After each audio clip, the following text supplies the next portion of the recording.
Добро пожаловать в мой канал.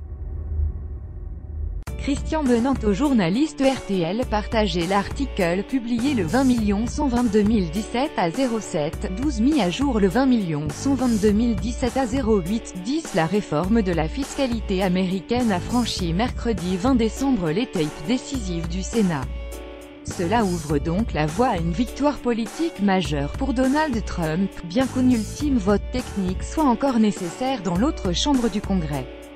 Le Sénat, à majorité républicaine, a adopté le texte de refonte de la fiscalité et de baisse des impôts par 51 voix contre 48.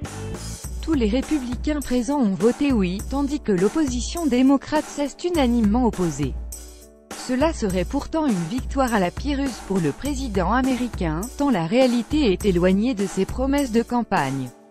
Grossièrement, cette réforme va offrir aux entreprises une baisse d'impôts de 35 à 21%, un retour à bon compte des bénéfices pour les multinationales exilées, ou encore certains cadeaux pour les grandes fortunes locales comme une réduction spectaculaire de l'impôt sur les successions, des dégrèvements massifs sur l'immobilier et un taux maximum de l'impôt sur le revenu à 37%. La réforme aggrave les inégalités sociales et au total, cela représente une baisse des prélèvements de 1 500 milliards de dollars. Pour un Américain de la classe moyenne, autour de 50 000 dollars de revenus, le bonus sera alors de 900 dollars par an. En revanche, un Américain qui appartient au pourcentage le plus riche du pays verra sa pression fiscale s'alléger de 51 000 dollars par an. Cette réforme aggrave les inégalités sociales et ne séduit guère outre-Atlantique. Ils sont à 55% dont la quasi-totalité des économistes du pays contre la réforme, tandis que 27% seulement de la population pense qu'elle permettra de booster l'économie et l'emploi. Un marqueur idéologique. Pourquoi alors s'obstiner à la mettre en œuvre? C'est un marqueur idéologique pour les ultras conservateurs qui forment l'essentiel de la base électorale de Trump.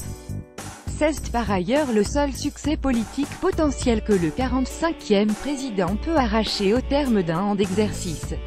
Mais attention, c'est aussi un outil de guerre économique. Trump et son équipe se servent de l'arme fiscale pour redonner de la compétitivité au Made in USA. C'est la deuxième lame de son offensive contre les grands traités commerciaux internationaux. Plus sournois encore, ce plan va plomber les comptes publics américains de 1 500 milliards de dollars.